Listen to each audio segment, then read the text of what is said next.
friend.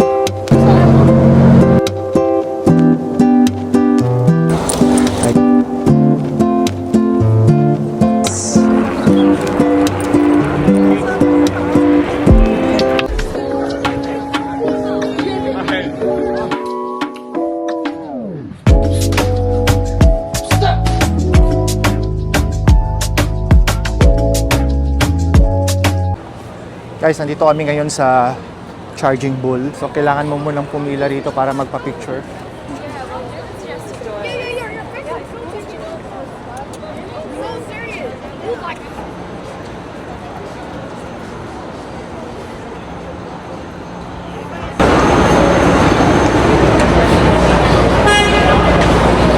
So, may pila lang dito kapag magpapa-picture ka. So, kailangan natin pumila.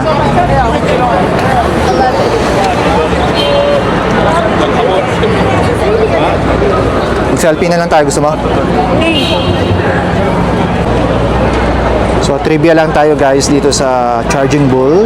Alam nyo ba ang Charging Bull ay tumitimbang ng 7,000 pounds or 3 tons. Katumbas noon ay 3 tons.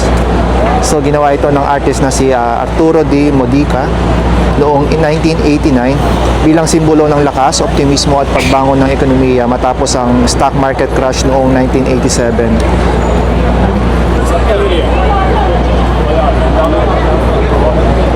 So, ayan, maraming mga turista actually ang humahawak dito sa ilong, sungay o sa banding hilikuran. Usually doon sa may itlog ng ng bull. Sabi nila swerte daw kapag hinahawakan mo. Kaya lang mahaba yung pila kaya hindi na tayo hindi na natin hawakan. Tapos ayan, may mga stores din siya sa paligid.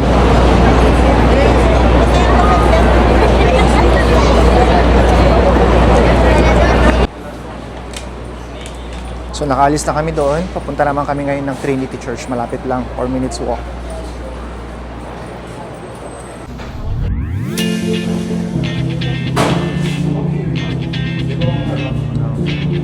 Ang laki ng pizza.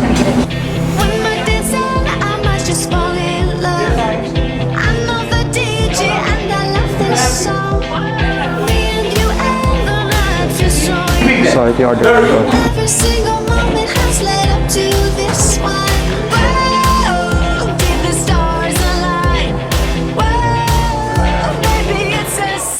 So ito yung mga order naming pizzas. So kumorder ako ng margarita. Ang lalaki ng slices nila. So dito lang siya pala guys sa Abitinos Pizza. So malapit lang sa Charging Bull. Like wala pang 1 minute walk.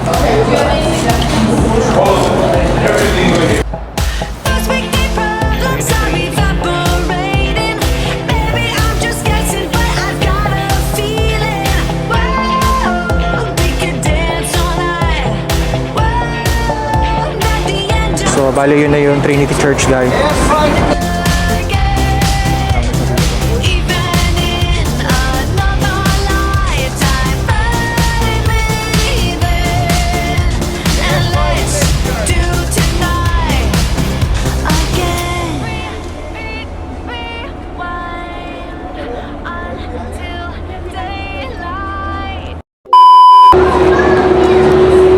Guys, ayan na yung New York Stock Exchange.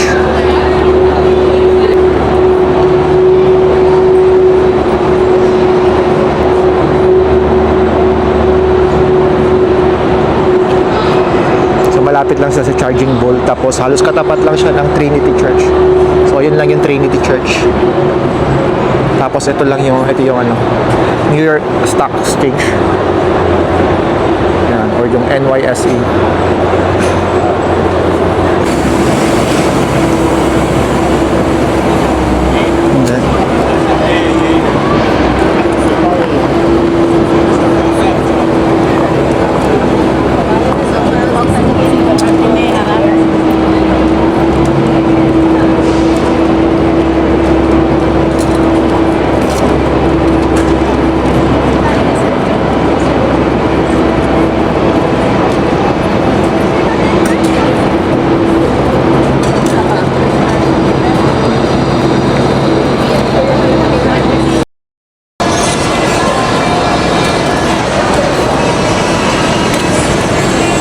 mga building dito.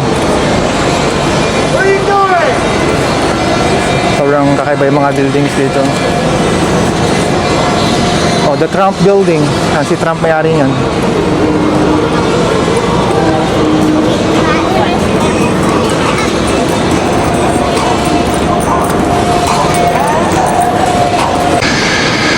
So guys, ayan, papunta na kami ng 9/11 Memorial Museum, kung saan nangyari yung 9/11 attack. So titignan namin yung building na ngayon ay wala na ata, yung World Trade Center.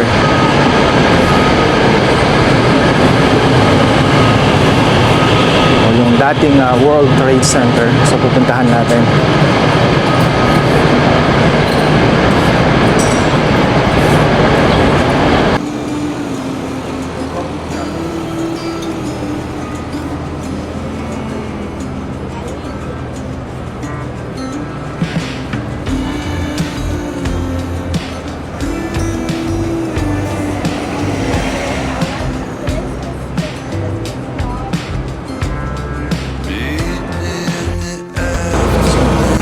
So dito sa New York, very popular yung mga ganyan, no? Food cart. Pag budget meal lang ang hanap mo, so yan, mag food cart ka. Affordable naman siya.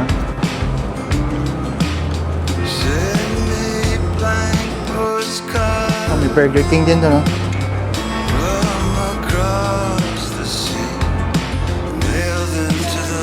So guys, nandito na tayo sa 9/11 Memorial, saan nakatayo yung dating World Trade Center. So ngayon pupuntahan natin siya ng malapitan. So bali, andun siya gawin. So dyan dati nakatayo yung World Trade Center.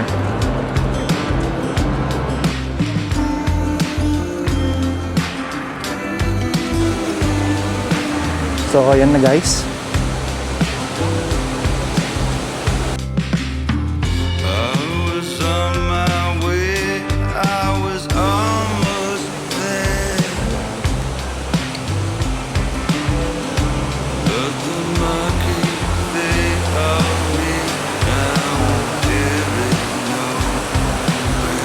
Imagine dati dito nakatayo yung World Trade Center.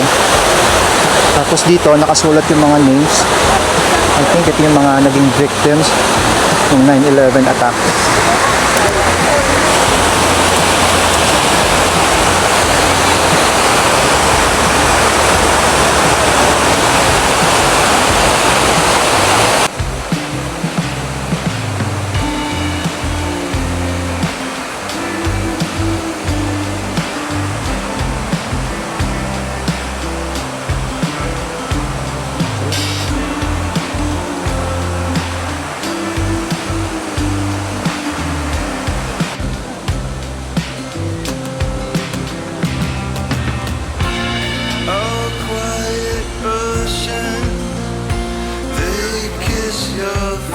So guys, ayan, papunta na tayo sa Oculus Building. Pagkakalam ko, ang building na to ay parang dinisenyo ng Spanish architect, na ang hugis daw nito ay parang luyibong lumilipad. So parang sumisimbolo ito sa kapayapaan at pag-asa sa madilim na naganap noong 9/11 attack. Na kung titignan mo, para siyang ibon nga na lumilipad.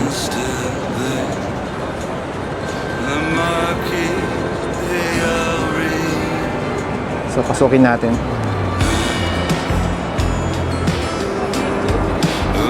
Ito yung museum pala, oh. Yan. Kaya lang may bayad siya pag pupunta ka ng museum. So hindi na kayo pupunta ng museum kasi may bayad. So wala kaming budget. Okay lang yung budget namin. So guys, nandito kami ngayon sa loob ng Oculus Building. Ha? Popmart. Yung may Popmart store. So isa siyang actually mall. Pero ang ganda ng ano, kaka-design ng building na to.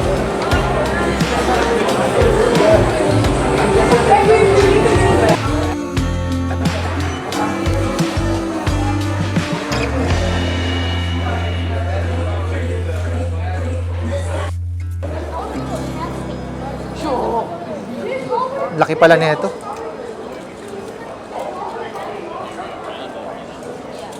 Ang daming ano, stores. Haba, oh. Siguro ito yung pinaka-pakpak niya, no? Ito yung pinaka-pakpak ng building. Kasi sabi para daw siyang ano, pugis na ibon na lumilipad. Ay, ito. Sold out. Ito naman yung gusto kong perfume. Tsaka ito. Rouge Baccarat. Ang bango nung ano, Creed Aventus. So, sold out siya. Tsaka napakamahal. Pero yun yung gusto kong bilhin. Tsaka yung Rouge Baccarat, 540. Kamahalan din.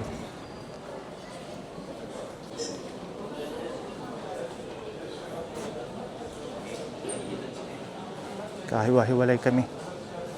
Hindi ko alam kung nasan sila napunta.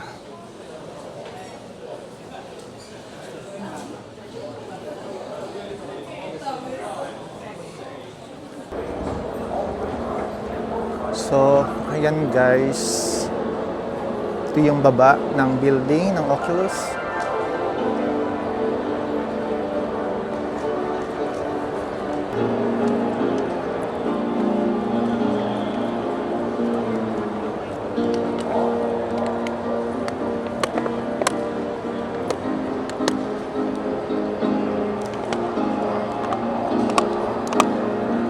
So guys, try natin sumakay ng train pabalik ng Times Square or Manhattan. So first time namin. Hindi ko alam kung makakarating kami. Sana hindi kami maligaw. So sabi niya, sundan lang namin A train.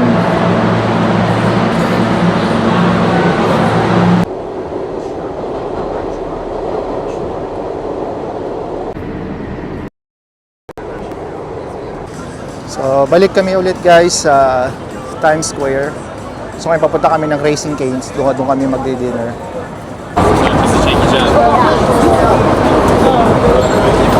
Say next one. Next one. Right.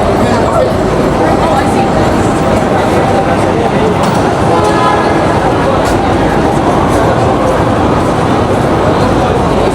Very nice store.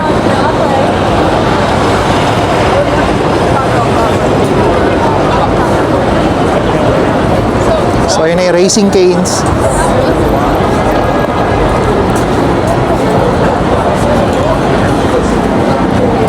Alam ng mga kids yan. Ako ngayon wala nalaman yung restaurant na yan. Sabi ng mga kids, ano, very popular daw tong restaurant na to. Let's see. Ano mga meal nila.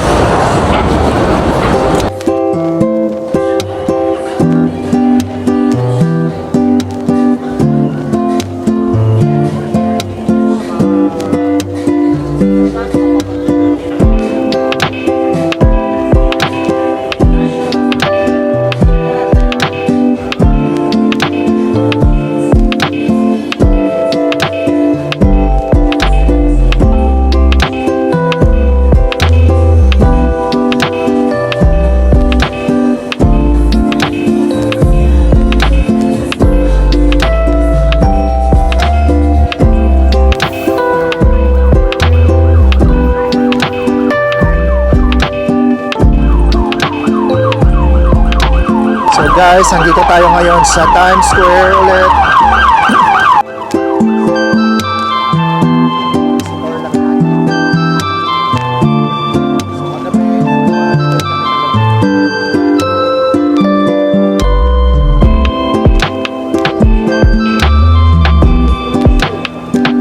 Deadpool. Naalala ko na. Sabi, nag-aisip-isip ko kung sino siya. Ngayon ko lang naaalala. Si Deadpool pala. Who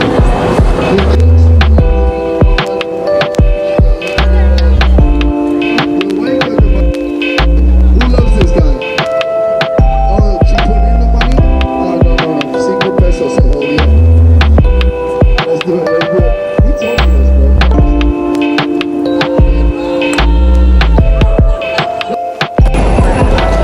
Okay, let's go to Disney. So, last night, pumunta kami dyan. Closed na siya.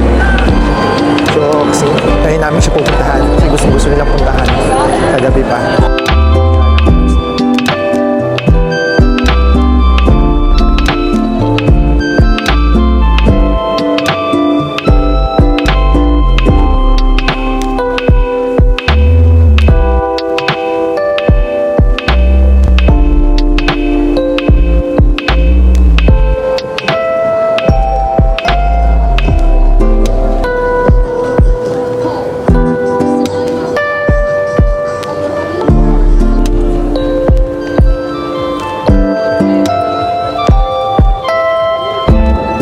Go up.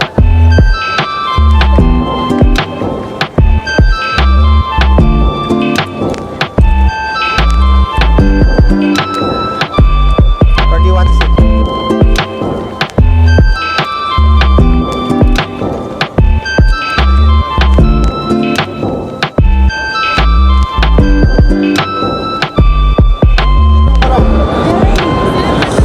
Now, nakaupo kami ngayon sa Red Steps. El celular de la ley y la cámara clarita. Desde abajo, ven, Please say hi to my vlog. Hi kayo, hi.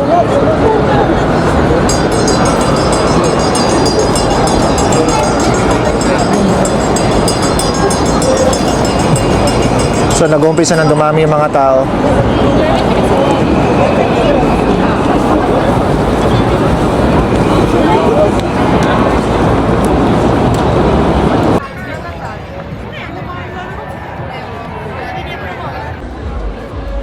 That's it for today's vlog, guys. At andito tayo ngayon sa iconic Times Square. Maraming salamat sa panonood. And don't forget to like, comment, and subscribe. And see you on our next New York adventure. Bye, guys!